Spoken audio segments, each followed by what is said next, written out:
On Sunday Night Football, the Chargers beat Miami 23-17. And the big narrative going in was Tua Tagovailoa against Justin Herbert. You know, in the 2020 NFL Draft, Miami drafted Tua, number 5 overall, to be their franchise quarterback. Justin Herbert was the very next pick, number 6 overall, who went to LA. Many people believe Miami drafted the wrong guy. What is undeniable is that Justin Herbert is much more physically talented than Tua is. Bigger arm, better athlete. And in this game, Tua did not help himself out. He needed to win or at least play well, and neither happened here in this football game on Sunday. Tua was 10 for 28 passing. 10 completions, 28 total passes. That's 18 incomplete passes. That's well under a 50% completion percentage. That's awful. He had 145 yards, 1 touchdown pass. In contrast, Justin Herbert was 39 for 51 passing, 367 yards, 1 touchdown pass. Miami's offense never even got in the red zone all game long.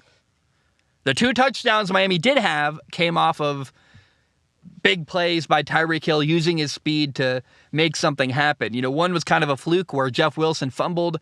Tyreek Hill picked it up, outran everyone down the right sideline for a 57-yard touchdown. Wild play there. You can't even plan for that. It's a fumble recovery. Then Tyreek Hill's second touchdown was a 60-yard deep ball, 60-yard pass where he beat a man one-on-one coverage and runs down the right sideline for another touchdown. 2 big plays. That's it, though. For the entire game for Miami's offense, they did not do much on offense other than have these 2 really big plays from Tyreek Hill. This is the first time all year I have seen a defense truly stop the Miami Dolphins offense. The 49ers did too, and we can talk about that a little bit. You know, Miami was missing both of their tackles on the offensive line against the 49ers last week. Jalen Waddle was hurt in that game. In this game, I thought what happened was the LA Chargers just played incredible coverage and really shut down Miami's 2 stud receivers, Jalen Waddle and Tyreek Hill. Tyreek Hill was targeted 10 times in this football game on Sunday night. He only had 4 catches for 81 yards and a touchdown. And 4 catches, 81 yards, and a touchdown, that's not bad for like a normal receiver. But for Tyreek Hill, that's nothing. Compared to what he's done all year, that's a very modest average day. And then Jalen Waddle only had 2 catches for 31 yards. He's still getting healthy, but again, Tua was 10 for 28 passing.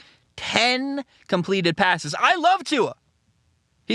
I have a Tua shirt. He's my favorite. It's the only jersey in the NFL I have is a Tua jersey. But that's not good enough. 10 completions in a massive game on Sunday Night Football. You can't do that. And I got to give credit to LA. Their defense played outstanding. I mean, really, they were very, very physical with the Miami receivers, jamming at them at the line of scrimmage, making a lot of plays on the ball. We called that CPR when I was growing up. Claw, punch, rip your claw. Clawing, punching, ripping of the football, just making it really difficult to make a catch by just getting your hands on a receiver as they're catching the football, just getting your hands on theirs and knocking the ball away or knocking them around. I just thought, man, the LA Chargers did an incredible job being physical at the point of attack with the Miami receivers, meaning playing the ball really well and being physical down the sideline, running routes, or at the line of scrimmage. Early in the game, Tua had Tyreek Hill open deep, and they couldn't connect. It looked like maybe Tyreek Hill couldn't find the ball, like he looked and couldn't see it. But what's really crazy is when you look at the Chargers sideline, you see all of their defensive starters, or like a lot of them, wearing hoodies on the sideline, not playing. LA shut down Miami's offense with a ton of backups playing on defense. I mean, you got to talk about LA corner Michael Davis. He came in off the bench and made a bunch of really nice plays in coverage. Shout out to him. And I think in the future, it's going to be important because teams are going to look at this film and say, wow, we got to play similar to what LA did against Miami, meaning be really physical, jam them at the line of scrimmage, make it really uncomfortable for their receivers running routes. I thought that one thing Miami could have done better was get Tyreek Hill in motion so that he's running full speed as he approaches the line of scrimmage. That way you can't just it makes it harder to jam a guy at the line of scrimmage when he's already moving full speed. It's not the Canadian football. You can't run directly at the line of scrimmage. You can have him move vertically, meaning it's just going to be more difficult to track him down and get hands on him. But, there are two big plays left we got to talk about that we haven't talked about yet. Justin Herbert made this really big throw, rolling right. He throws back left across the field to Mike Williams. It was a throw that Tua simply cannot make. It was impressive. I went, whoa, that's a long arm strength throw. I mean, just rolling right, throwing back left. I went, wow. And physically, Tua Tagovailoa cannot make that throw. I love Tua. I'm a massive fan of the guy.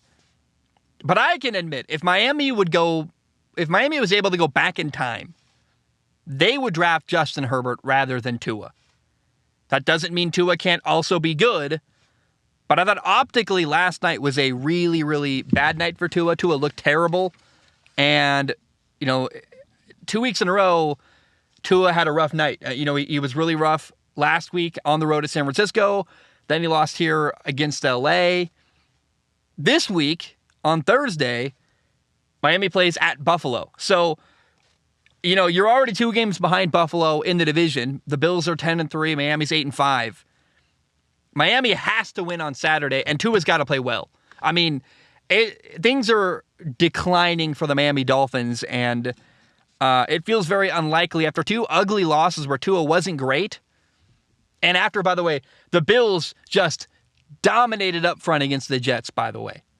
I am very, very nervous about Tua and the Miami Dolphins on the road this Saturday against Buffalo. I worry for them. And I thought optically Tua had to at least play well. He didn't.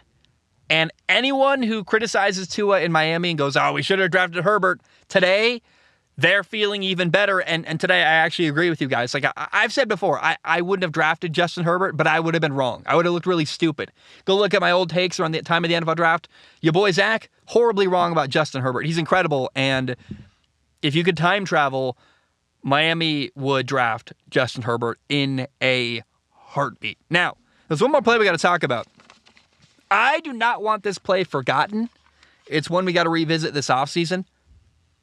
Jalen Phillips sacked Justin Herbert, and it was the worst roughing the passer call I've ever seen in my entire life. It was a normal sack. It's a tackle. It's a form tackle. And I'm a former quarterback. I just feel bad for defensive players. It's getting insane. The game is ridiculous. I don't know how you can't touch a quarterback, let alone tackle them. You can't even get a sack without getting a penalty. It's egregious. It's ridiculous. And we need some kind of solution. If you haven't seen the play, look up Jalen Phillips or look up Justin Herbert roughing the passer call. You'll probably find it on YouTube. It's ridiculous and horrible, and the NFL has to find some kind of solution to make sure that this doesn't keep happening, because teams are being given free first downs and extending drives when I don't know how you play defense. You get a sack. It should be a thing you celebrate and are happy about. Instead, you get a penalty and get in trouble. And, by the way, no sack. Jalen Phillips, whatever number of sacks he ends the year with, add one on top of that, because it's so frustrating to watch. I don't know how that play was roughing the passer, but the NFL has gone soft. Now, the LA Chargers, by the way, are 7-6. They've got a slim opportunity at a playoff appearance. And the last 4 games for LA, they play Tennessee, they play Indy, they play the Rams, and then they play Denver.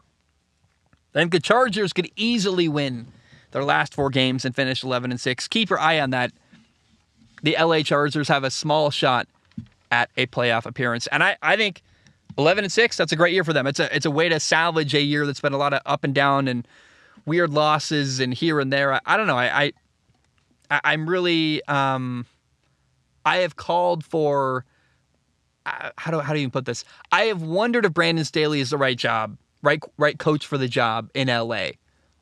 For them to finish 11-6 and go 4-0, 5-0 to end the year would be really, really massive and help him probably keep his job. And he's a person I like. I like his interviews. I like how he interacts with his players.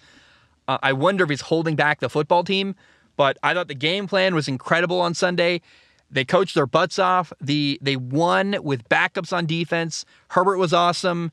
And this felt like probably, in fact, I wouldn't even say probably. I would say it was by far the best game of the year the Chargers have played. And I think it's encouraging for their future because if they can play like that every week, the Chargers are a force to be reckoned with. And if the team we saw on Sunday night against Miami, that defense, Justin Herbert, Mike Williams healthy, making big plays, if they can go into the playoffs playing like that, LA's a dark horse team that could win the Super Bowl. They're going to go from maybe 7-6 to 11-6, and then if they upset Joe Burrow or Buffalo, they could make a Super Bowl run. And that's a long shot, but I'll tell you what, that performance on Sunday, if they can do that every week, absolutely they could win a Super Bowl playing like that.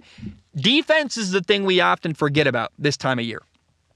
All year, we're talking about the NFL MVP and who's the best quarterback and offense, and we talk about fantasy football and offensive stats everywhere, but the reality is if you want to win a Super Bowl, it's also important you have a good defense, and not every team has a defense capable of doing what LA did to shut down Miami that way. That was notable. That was important. That's why I don't even like Dallas as far as they're inconsistent. I don't trust Dak. I don't like their coaching. But the defense from the Dallas Cowboys makes me think that team could win a Super Bowl because they dominate.